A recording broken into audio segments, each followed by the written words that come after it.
Terima kasih waktunya yang diberikan pada saya, kepada seluruh yang hadir malam ini. Saya mengucapkan terima kasih atas kehadirannya. Sekarang sudah masuk ke pertemuan yang ke-15, sesuai dengan jadwal yang sudah kami rencanakan bahwa untuk pertemuan yang ke-15 ini kita masih mengulang materi ilmu Jawa Kasampurna. Tetapi untuk pertemuan kali ini kita mengalami pertama kali kita mengadakan pertemuan di mana sumbernya sudah tidak ada. Tetapi kami berharap bahwa dengan sumber yang sudah tidak ada, sudah kembali menuju paraning dumadi, itu kita tidak usah merasa kehilangan.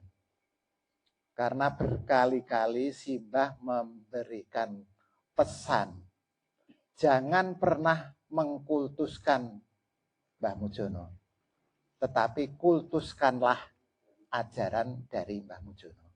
Jadi Simbah itu ada atau tidak ada, bagi kita tidak bermasalah. Karena kita tidak boleh mengkultuskan Mbah Mujono. Tetapi kalau ajarannya dibawa pergi, mestinya kita merasa kehilangan. Karena kita mau mengkultuskan ajarannya, tapi ajarannya sudah nggak ada karena dibawa pergi. Tetapi karena ajarannya sudah diberikan kepada kita, wis diwakafke lah istilahnya. Jadi ajarannya itu sudah diberikan kepada kita, maka ya inilah yang perlu kita kultuskan. Karena pesan dari Simbah juga, bahkan belum lama sebelum Simbah pergi, itu Simbah masih pesan kepada saya, Gun, ojo lali ya, kiblate ki neng trio.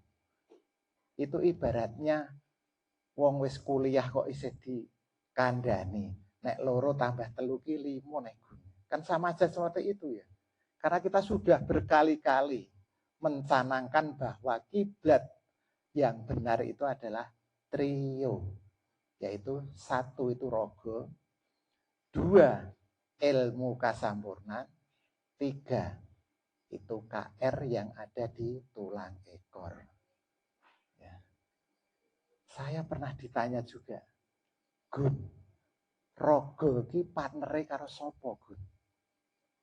Ya, saya sempat salah ya, menjawab. Yorogo itu partnere karo KR untuk produksi urup lan cahya pamungkas. Ternyata itu salah. Rogo itu yang benar itu berpartner dengan ilmu kasampurnan. Nah, berpartner, bekerja sama dengan ilmu kasampurnan untuk apa? Untuk mengolah pesawat KR yang ada di tulang ekor. Jadi rogo dan ilmu kasampurnan itu adalah subjek. Kemudian objeknya itu adalah KR. Ya, predikatnya apa? Mengolah. Itu kan kata kerja itu ya. Subjek, predikat, objek. Jadi subjeknya itu rogo dan ilmu kasampurnan. Predikatnya itu adalah mengolah. Kemudian objeknya adalah KR. Ya. Jadi kalau kita itu berkiblat pada trio ini, pasti ini adalah benar. Ya. Karena apa? Ya. Wong Jawa itu mestinya ya, memiliki tugas goleki sangkan paraning dumadi. Ya. Sementara di luar sana, manunggaling kawula lan Gusti saja masih belum paham apa toh yang dimaksud manunggaling kawula lan Gusti. Tetapi di dalam ilmu kasampurnan itu jelas. Manunggaling kawula lan Gusti itu bisa kita capai kalau kita mampu mengolah KR yang ada di tulang ekor itu menjadi KR 6 tengah. Karena kalau 6,0, 6,1 kita baru bisa ketemu dengan sukma. Kalau sudah manunggal itu, kalau KR itu sudah bisa masuk ke dalam sukma. Itu 6 tengah. Nah itu ilmunya untuk bisa mencapai itu jelas dengan ilmu Jawa sejati. Karena ilmu Jawa sejati itu ilmu yang mengajarkan bagaimana kita memproduksi KR yang berada di tulang ekor dalam kondisi KR 0 menjadi KR 6,9. Itu masih dalam ranah ilmu Jawa sejati. Nah, untuk ilmu Jawa kasampurnan itu mestinya bagaimana kita mengolah KR itu menjadi KR 7, kemudian kita bisa produksi trio. Produksi trio maksudnya KR yang berada di tulang ekor itu kita olah menjadi KR 7C. Nah, setelah KR-nya menjadi KR 7C, KR 7C itu apa? Mungkin ada yang KR 7C itu KR yang penuh dengan E7. Ya. Jadi kalau sudah mencapai KR 7C, kemudian tugas berikutnya adalah K itu menambang E7 yang berada di wilayah 7 makro, karena di wilayah 7 mikro kita tidak memiliki E7 karena partikel 7 kita itu sudah kehabisan energi. Jadi kita bisa menambah E7 itu E yang berada di wilayah makro. Sehingga inti atau partikel 7 yang berada, yang posisinya itu mati dan berada di dalam sukma atau di dalam partikel 6, itu mestinya kita dulang, kalau bahasa Jawanya dulang, atau kita isi dengan E7, sehingga partikel 7 kita yang kehabisan energi 7 dalam posisi mati, setelah kita isi E7, maka inti kita itu menjadi hidup. Nah, sehingga padahal untuk syarat Trisulo itu intinya pun juga inti yang matang, yaitu inti penuh dengan E7. Kemudian ada satu lagi, satu wadah lagi, yaitu rogo berikut partikel-partikel batin. Jadi rogo partikel 2, 3, 4, 5, 6 yang energinya sudah habis digunakan untuk ngolah KR, itu sudah kosong energi, itu juga diisi dengan E7. Sehingga ada 3 wadah yang terisi E7. 1 KR, 2 inti, yang 3 adalah rogo dan seluruh partikel batin. Jadi ada 3 wadah berisi E7. Nah ini yang dinamakan Trisulo. Jadi rogo yang sudah bisa produksi Trisulo itu sudah dikatakan sebagai rogo wenang, atau dia dikatakan wis purnomo. Jadi sewaktu-waktu rogo sudah menghendaki untuk terbebas dari keadaan, tinggal kapan rogo pejet kenop atau rogone ndalang. Ya. Jadi energi yang berada di Trisula itu direaksikan dengan reaktor 7 visi, yaitu tujuannya untuk memisahkan energi dari wadahnya, sehingga nanti akan kita dapatkan energi murni, E7 murni. Ya, pada saat rogo sudah menjadi rogo wenang, jadi sudah purnomo, itu posisi KR itu masih tetap berada di tulang ekor. Kemudian inti juga masih berada di wilayah 7 mikro. Nah, di saat raga sudah pengen dalang, maka raga menembakkan KR. Itu ditembakkan kemana? Ke wilayah 7 makro atau ditembakkan ke inti. Ada yang tahu ya? Jadi KR ya, itu sama ya. Kalau rogo sudah punya KR 6, kepengen ke surga, KR 6 itu ditembakkan ke dalam sukma atau partikel 6. KR-nya itu masuk ke dalam sukma, kemudian sukmane melakukan penerbangan numpak KR6 ini menuju ke wilayah 6 makro.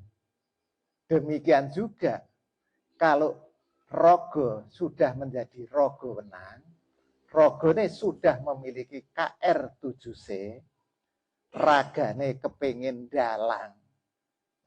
Proses dalang itu kan nanti di wilayah 7 makro, tetapi KR-nya itu ditembakkan ke inti.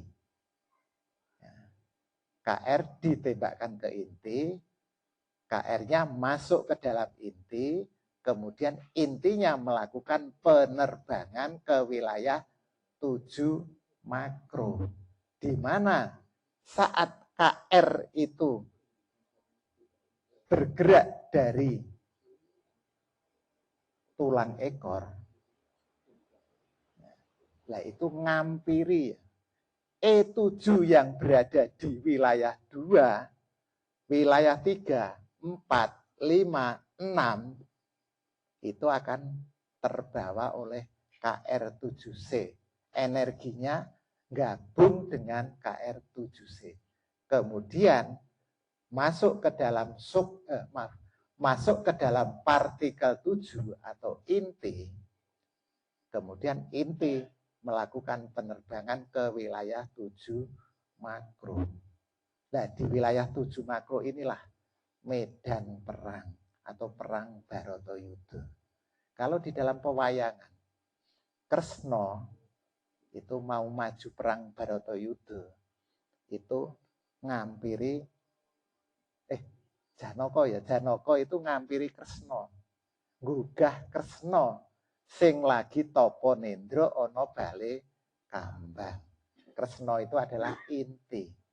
Tapi Kresnanya itu bukan tapa nendra, tapi yang benar itu adalah mati karena kehabisan E7. Maka tugasnya Kresna itu nguripke tugasnya Janaka itu nguripke Kresna. Maka lakonnya biasanya Kresna gugah. Tuh. Ya itu sama ini. Sebetulnya wayang itu adalah piwulang, tetapi dalang sa-Indonesia itu ya ora dongkar pe apa.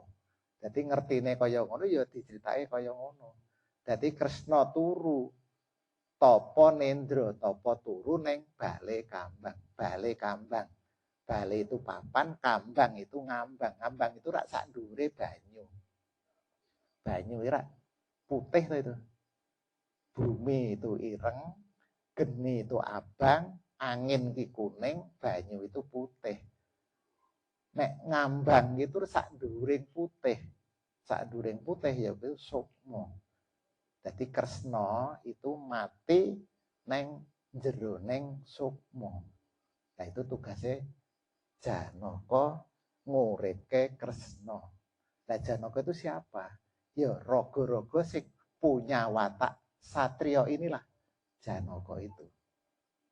Jadi tugas kita itu nguripke partikel 7. Maka perintah wong Jawa kuwi goleki sangkan paraning dumadi.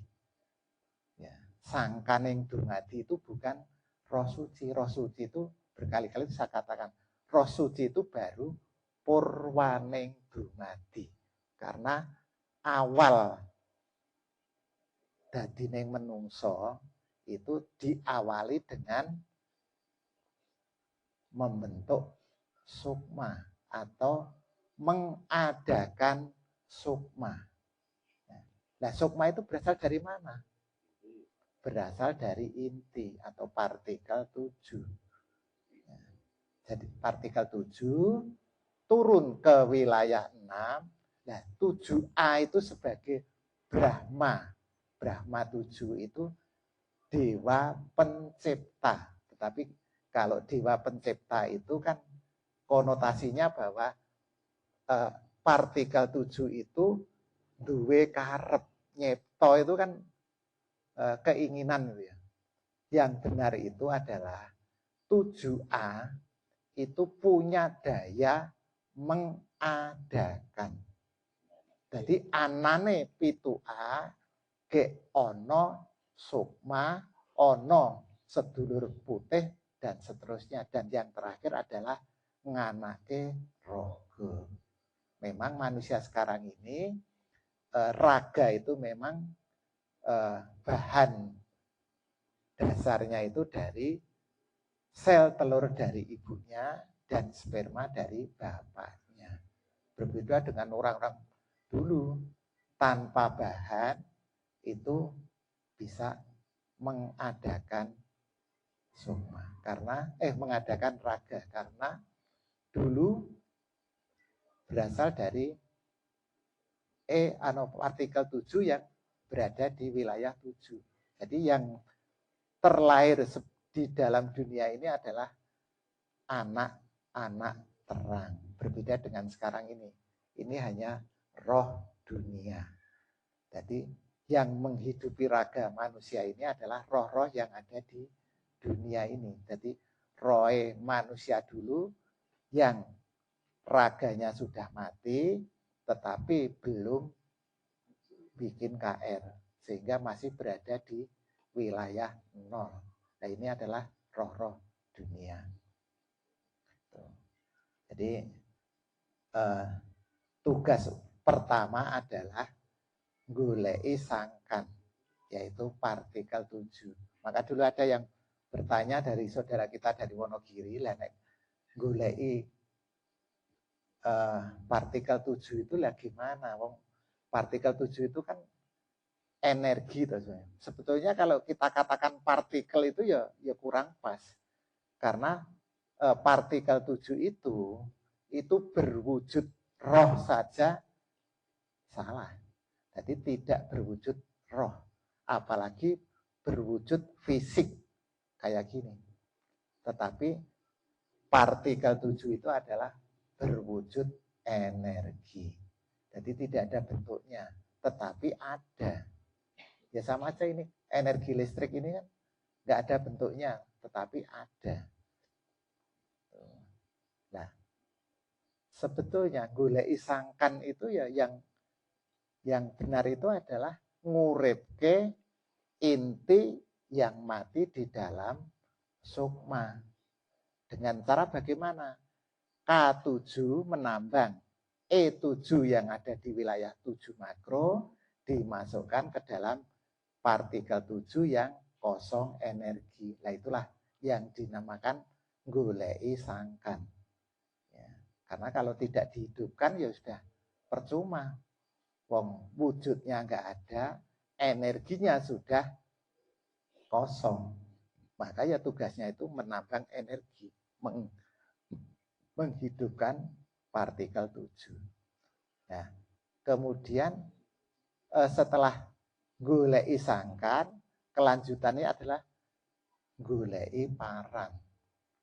Paraning wong Jawa itu bukan cukup kembali ke surga. Lah wong asale wis ke wilayah 7 kok baline neng wilayah 6. Karena surga itu adalah wilayah 6 makro. Nah itu kan rugi tuh. Saka wilayah itu bali gur neng wilayah 6. Nah padahal tujuan energi Tuhan masuk ke dalam raga manusia itu dengan tujuan kepingin menuju ketiadaan. Sebetulnya nggak punya keinginan, tapi itu sebetulnya proses alamiah untuk menuju ketiadaan. Karena kepingin menuju ketiadaan, wong energi kok punya keinginan, kepingin itu udah salah. Makanya kan ini adalah proses alamiah. Jadi untuk menuju ketiadaan. Nah prosesnya seperti apa? Ya raga yang sudah menjadi roga wenang itu di wilayah 7 makro itu memproses trisula itu dengan reaktor 7 fisi memisahkan energi 7 dari wadahnya. Sehingga ada energi 3 energi 7 murni. Karena perbedaan wadah sehingga terjadi konvergensi, perbedaan muatan. Nah, kemudian oleh reaktor 7 fusi, energi 7 murni ini apa istilahnya yang tepat? Digabungkan atau digabroke atau disatukan lah. Ya ibaratnya kalau kabel listrik itu ya satu itu kabel bermuatan positif, satu kabel bermuatan negatif itu kalau digabungkan atau digadroke itu akan terjadi percikan atau ledakan itu ya. Muncul percikan. Demikian juga energi murni ini oleh reaktor 7 fungsi kalau digabroke atau digabungkan maka terjadi ledakan. Nah ini akan menimbulkan urup lan cahya. Nah inilah yang dimaksud urup lan cahya pamungkas itu hasil karya reaktor 7 fusi. Nah, urup lan cahya pamungkas ini memiliki daya sampurna. Kita istilahkan atau kita singkat dengan istilah DS.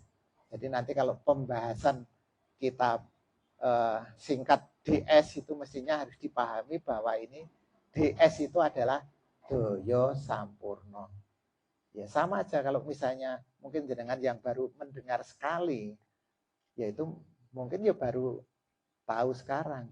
Sama aja kita dulu KR itu juga apa tuh itu KR itu.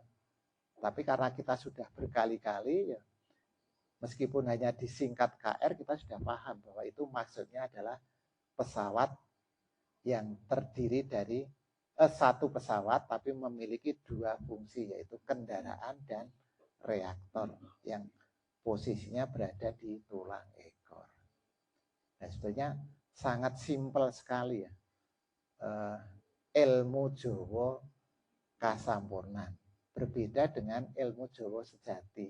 Kita bahas sampai 13 kali pertemuan, ya masih ada, selalu masih ada materi yang masih perlu kita bahas. Karena di samping tentang teori atau ilmunya, tetapi kita juga harus memberikan konsep-konsep dasar dan termasuk pengenalan akan diri manusia itu seperti apa. Makanya untuk Jawa sejati kemarin kita ngeladrah banyak yang perlu kita pahami, termasuk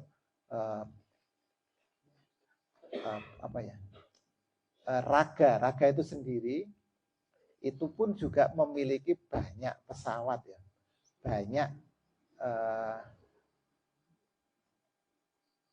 kandungan yang ada di dalam raga. Raga itu ada tabung bawah, ada tabung atas. Kemudian ada pesawat KR yang ada di tulang ekor. Ada pesawat cipta yang ada di hati. Ada mata batin yang berada di tengah-tengah kening.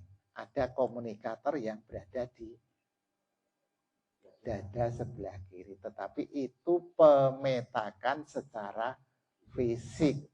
Tetapi pemetakan secara batin itu berbeda. Ya. Kalau tabung bawah, tabung atas itu jelas itu adalah perangkat raga untuk wadah energi metafisik. Ya, itu berada di wilayah 1. Tetapi kalau KR, ya ini kita mengulang ya biar ini kita yang mungkin belum paham ini juga nanti dengan sekali ini saya mengulang ini nanti semakin paham. KR itu meskipun berada di tulang ekor, tetapi sebenarnya KR itu posisinya berada di wilayah 2 bawah. Makanya kalau nanti manusia itu mati, padahal KR-nya masih 0, itu mati, itu KR itu tidak orang melu kependem ragane ono kuburan. Karena KR itu sebetulnya bukan berada di tulang ekor, tetapi ada di wilayah 2 bawah. Jadi wilayah sedulur ireng. Karena sedulur ireng itu bergabung dengan sukmane. Sukmo gebutel sedulur papat, termasuk sedulur ireng. Maka KR yang berada di wilayah 2 bawah itu dia akan mengikuti rombongannya sukmo dan sedulur papat, tetapi tidak ikut rombongannya rogo. Demikian juga cipta. Cipta itu berada di wilayah berapa?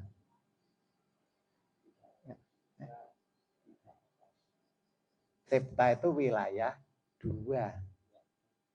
Ya, wilayah 2, tapi atas dan bawahnya agak lupa Mas. Jadi di wilayah 2. Ya. Kemudian yang berada di wilayah 3 itu adalah mata batin. Kemudian satu lagi komunikator itu berada di wilayah 5. Materi tentang ilmu Jawa kasampurnan ini sangat simpel sebenarnya. Tetapi yang sulit itu lakune ya. Karena apa? Ya. Jadi rogo bisa mencapai atau bisa berhasil memenangkan perang Baratayuda, bisa mencapai sampurna, kuwi kudu ngalahke 7 negara. Ya. Nah, 7 negara itu apa? 1 itu negarane dhewe. Raga iki ngalahke ragane dhewe karena raga itu punya nafsu ya. Ya pengennya itu ya nafsu itu dipenuhi. Ya kalau kita haus ya pengennya minum. Kalau lapar ya pengen makan. Kalau ngantuk ya pengen tidur. Ya, padahal syarat untuk bisa mencapai sampurno itu rogo itu harus modale gede periye. Modale hati dan pikiran bersih. Yang satunya lagi yaitu modale iso tuwuh tangising hati. Nah, kudu iso ngalahke itu. Jadi ngalahke rogone dhewe atau ngalahke negarane dhewe. Plus harus bisa mengalahkan 6 negara lain. Saya katakan negara lain dalam tanda petik itu ya. Kenapa?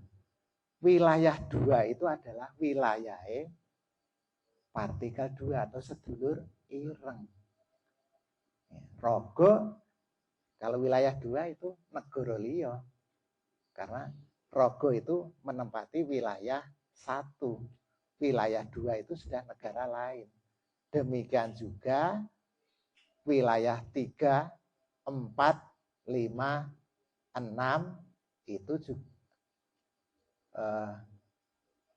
ya, bahkan nanti wilayah 7 makro. Ya, jadi pitung negara itu ya 1 itu negaranya dhewe, yang wilayah 2 sampai wilayah 7 itu adalah luar negeri atau negaranya liya. Harus mengalahkan. Istilahnya bedah projo boyong putri. Ya. Nah, bedah projo itu ngalahke wilayah-wilayah lain itu tadi. Lah boyong putri itu apa yang dimaksud boyong putri? Energi yang dimiliki oleh partikel-partikel dari wilayah-wilayah tersebut. Ya. Kalau kita bisa mengalahkan partikel 2, maka kita akan bisa boyong E2. Kalau kita bisa mengalahkan partikel 3, kita bisa boyong E3. Demikian juga sampai wilayah 6 maupun wilayah 7. Nah inilah. Jadi bisa bedah projo boyong putri itu mestinya nek ragane dhewe itu rogo sing watak satriya. Masalahnya nek satriya itu mesti menangan. Ya. Makanya jadilah rogo sing duweni watak satriya. Ben iso menangan, iso bedah projo boyong putri. Sehingga nanti bisa dadi rogo wenang dan endingnya bisa produksi urup lan cahya pamungkas yang memiliki DS atau daya sampurno. Jadi pesan dari Simbah ini marilah kita jalankan. Jangan pernah mengkultuskan Mbah Mujono, tapi kultuskanlah ajarannya. Meskipun Simbah sudah tidak ada, mari kita laksanakan. Mengkultuskan ajarannya. Dengan cara apa? Belajar hingga menjadi paham, kemudian kita praktekkan hingga kita berhasil. Seperti program saya yang dulu, bahwa untuk pertemuan yang ke-15 dan ke-16 kita mengulang pembahasan tentang ilmu Jawa Kasampurnan. Kemudian pertemuan yang ke-17 dan ke-18 itu pembahasan tentang teknis. Pembahasan tentang teknisnya itu akan kami double untuk pertemuan yang ke-15 dan 16 ini. Jadi mengulang ilmu Jawa kasampurnan, kemudian dilanjutkan pembahasan tentang teknis. Jadi untuk teknis, mungkin untuk malam ini kami belum bisa menjelaskan keseluruhannya. Tetapi minimal yang sudah masuk dalam pikiran saya, itu akan saya sampaikan untuk teknis untuk malam ini. Jadi banyak hal teknis yang harus kita pahami, karena dengan dengan saya kita mengikuti pertemuan ini, kadang dari informasi dari teman-teman itu, perenungan ini saja kadang ada perbedaan pemahaman. Ya. Perenungan. Jadi perenungan itu adalah aktivitas fisik, sehingga itu merupakan aktivitas raga dengan mengkaryakan kesadaran fisik. Ya, karena ada juga yang memiliki pemahaman bahwa untuk melakukan perenungan, bisa melakukan perenungan itu kalau tabung bawah itu sudah energinya sudah besar, sudah banyak. Padahal perenungan itu berfungsi untuk salah satu cara untuk menambah energi metafisik yang berada di wilayah batin agar masuk ke dalam tabung bawah. Nah, kalau tabung bawah sudah isi energi, itulah kita baru bisa melakukan perenungan. Lah kapan kita bisa menambah? Makanya tabung bawah itu kosong energi. Lah raga itu berusaha untuk menambang energi yang berada di wilayah batin dengan 3 cara. 1, perenungan. Yang kedua, tangi sing ati. Kemudian yang ketiga, pernapasan pingala. Ya, jadi perenungan itu adalah satu aktivitas untuk menambang energi batin atau energi metafisik untuk mengisi tabung bawah. Ya, jadi perenungan ini aktivitas fisik dan kita mengkaryakan kesadaran fisik. Tidak perlu dengan kesadaran batin. Ya. Kemudian tangising ati. Yang kedua, tangising ati itu juga aktivitas fisik. Meskipun orang umum menganggap bahwa nek atine iki wis itu merupakan sudah batin.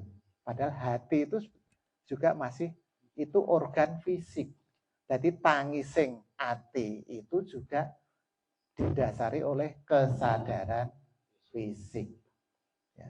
Tetapi kalau tangising ati itu tidak bisa ya. Wah, aku tak nangis atiku. Itu nggak bisa. Maka teknisnya di sini, bagaimana kita bisa nuwuh ke tangising ati. Nah, inilah yang menjadi pembahasan tentang teknis. Ya. Kalau perenungan jelas, itu bisa kita program. Ya. Jadi kesadaran fisik kita, ki ngrenung ke sukmane, butuh ketemu sukmo. Nah, itu mengakibatkan getaran dari perenungan ini bisa menyentuh partikel-partikel batin kita.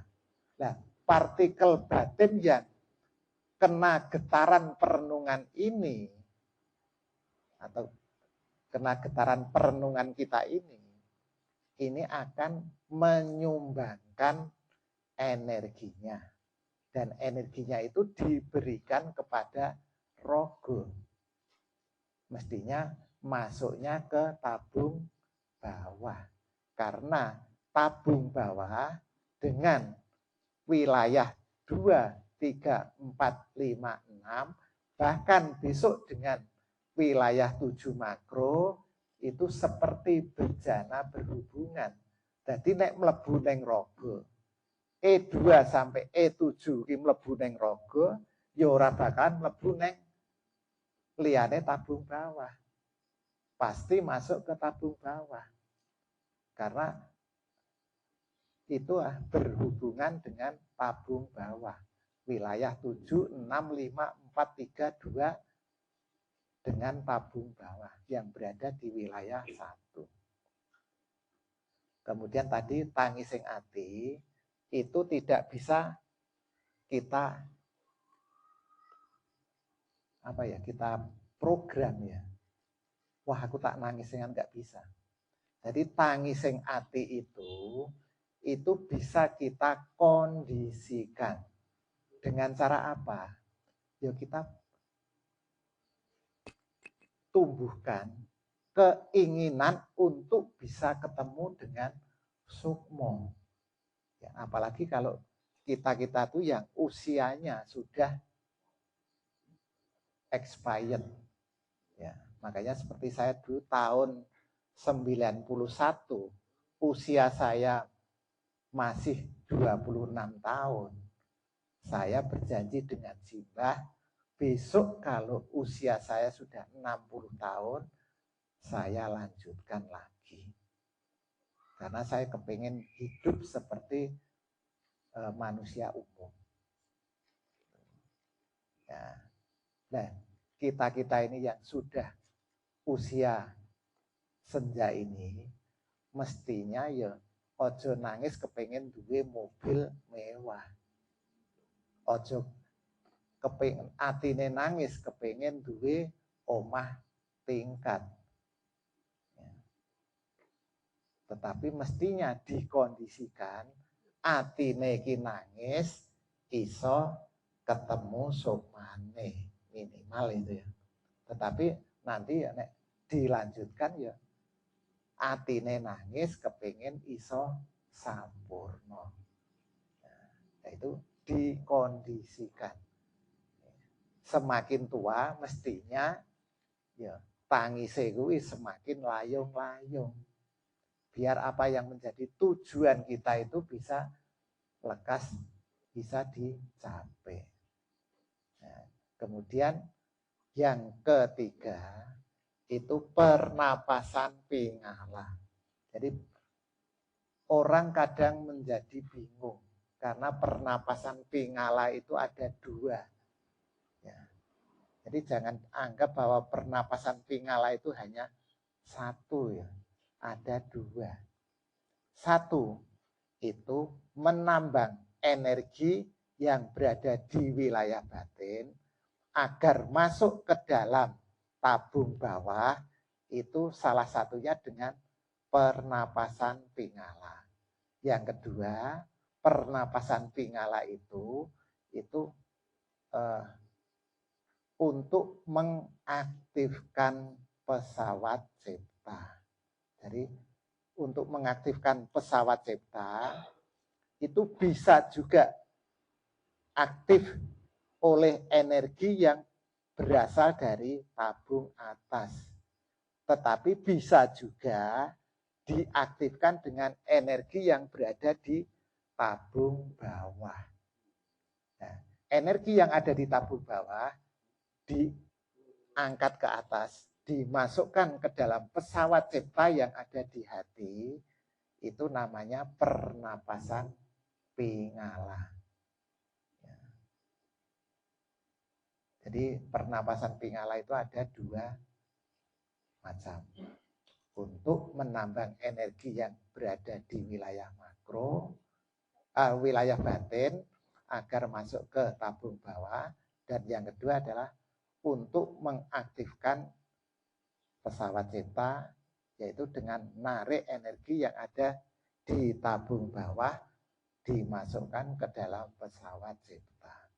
Nah, kembali kepada pernapasan pingala untuk menambang energi dari wilayah batin agar masuk ke tabung bawah. Itu ada teknisnya. Karena kalau kita hanya secara teori, nanti kita praktek itu gajruk. Meskipun ini sudah sering kali saya singgung, bahwa meditasi atau pernapasan itu seperti pelari estafet. Jadi dua pelari yang saling bekerja sama untuk membawa tongkat estafet dari garis start menuju ke garis finish. Ya. Demikian juga kita melakukan pernapasan pingala. Jadi pernapasan pingala itu diawali oleh kesadaran fisik. Itu kesadaran fisik itu kita gambarkan seperti pelari pertama. Ya. Dia dari garis start, dia membawa tongkat estafet.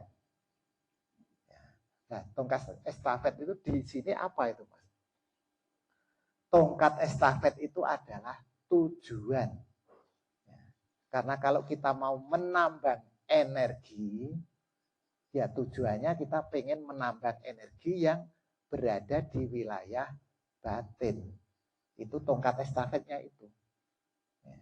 Karena kalau kita masih sadar seperti ini, kita masih sadar akan tujuan. Tetapi nanti kalau sudah kesadaran fisik sudah off, kemudian yang on itu adalah kesadaran batin. Kalau kita tidak membawa tujuan, lah kesadaran batin itu nanti mau mengapa? Makanya pelari pertama membawa tongkat estafet. Kesadaran fisik itu memegang sebuah tujuan.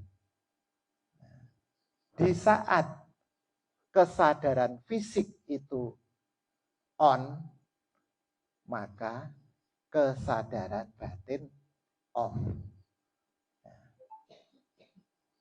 Jadi kesadaran fisik itu berproses dari kesadaran fisik on menuju kesadaran fisik off. Kemudian kesadaran batin itu nanti di-on-kan. Apakah kalau kesadaran fisik itu off, secara otomatis kesadaran batin itu on? Tidak. Karena apa? Titik di mana kesadaran fisik itu on tidak sama dengan titik di mana titik di mana kesadaran fisik itu off tidak sama dengan titik di mana kesadaran batin on. Karena terbukti kita bisa mencapai kesadaran fisik itu off, ternyata kesadaran batin kita juga masih off. Nah, akhirnya yang terjadi apa? Kebablasan turu. Nah, memang titik itu bersinggungan. Jadi titik di mana kesadaran fisik itu off dengan titik di mana kesadaran batin on itu bersinggungan. Maka pelari pertama dengan pelari kedua itu mestinya saling mendekat. Kemudian tongkat estafetnya diserahkan kepada pelari kedua.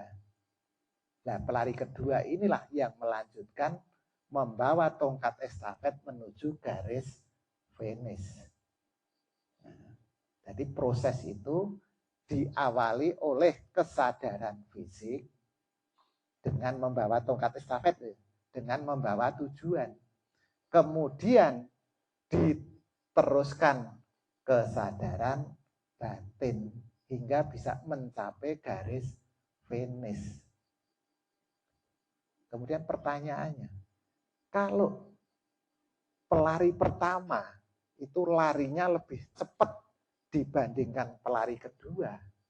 Apa boleh pelari pertama itu membawa tongkat estafet dari garis start sampai garis finish? Nah itu kena diskualifikasi, gagal. Meskipun dia larinya cepat. Ya, karena pelari estafet itu mestinya lebih dari satu pelari. Nah, makanya kita meditasi, melakukan pernapasan pingala, kita tidak bisa masuk ke dalam kesadaran batin. Apakah kita nanti berhasil? Ya mesti kita kena diskualifikasi. Kita gagal. Karena mestinya harus diteruskan oleh pelari kedua. Harus diteruskan oleh kesadaran batin.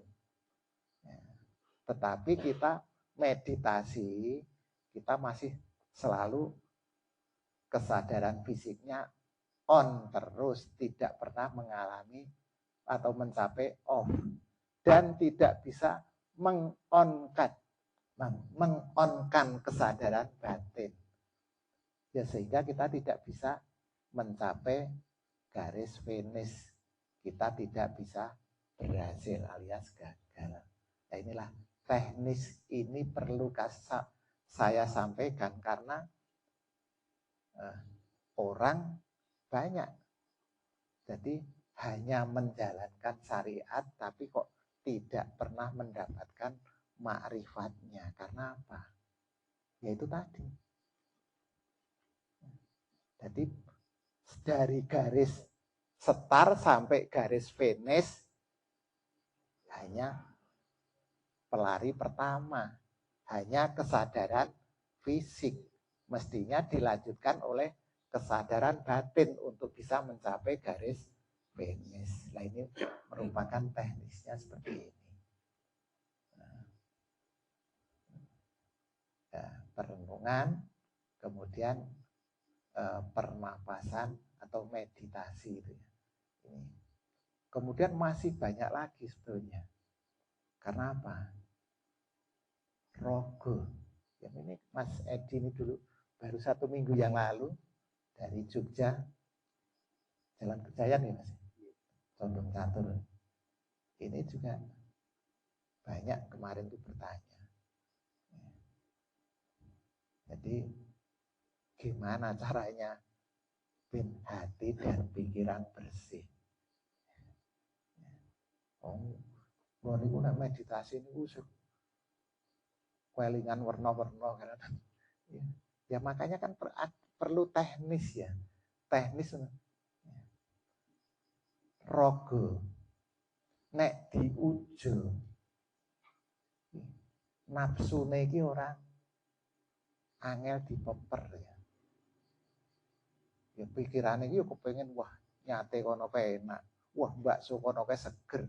Wah dolan ning kono kae ning pantai kae nyenengke dan sebagainya. Ya itulah. Lah mestinya untuk mengkondisikan rogo ben punya modal hati dan pikiran bersih. Ya kita harus meper kepinginan seperti itu, meper nafsu. Ya. Jadi pikiran itu hanya ditujukan ke hal-hal yang perlu. Ya. Nah, sekarang misalnya kita kemalingan itu ya, kemalingan. Mestinya pikiran kita itu ya emosi lah. Kita marah pada pencurinya, wah ketemu lah remuk sirai dan sebagainya. Ini kan pikiran yang jahat. Ini jelas sangat mengotori pikiran. Ya. Nek ben orang ngregeti pikiran, ya pikiran itu dikelola. Wah, ya iki mungkin wis rezekine Mas Maling kuwi. Ya muga-muga wae tak dongak-dongake ben dadi rezeki sing barokah, ben iso dienggo nguripi keluargane. Kan enak ini toh. Daripada kita pikirannya itu jahat, lebih baik seperti ini. Wong sama-sama kehilangan weh. Apa ya? Ya gak kembali ya. Kita muring-muring, kita emosi, itu pikiran tuh juga sreget lah. Kalau kita mau meditasi, wah sangel banget itu. Untuk meng-off-kan kesadaran fisik itu, masuk pikirannya pas ngambiang-ngambiang ngarep ngantem sing arep bualang watu sing arep ya, udah kita loskan saja. Nah, itu. Nah, bagaimana kita membuat hati dan pikiran bersih itu ya, kita harus mampu ngalah ke negarane dewe. Jadi ragane dikalah ke nafsunya tadi. Jadi pikiran-pikiran yang tidak baik, yang tidak berguna, itu ya rasa dipikir. Nah, kemudian gede periye. Gede periye itu juga ada teknisnya ya.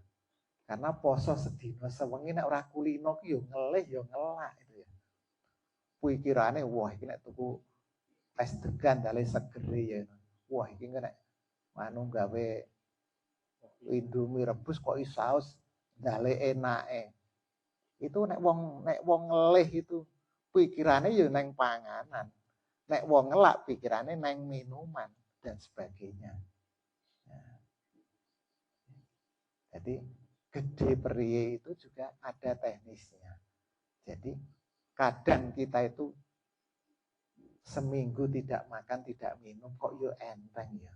Karena apa? Kita bisa mengelola pikiran.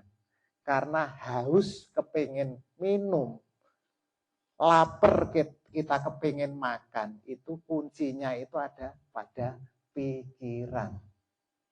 Tapi kalau kita haus, tapi pikiran kita kendalikan untuk tidak pengen minum, ya kita tidak merasa haus. Itu biasa. Jadi biasa.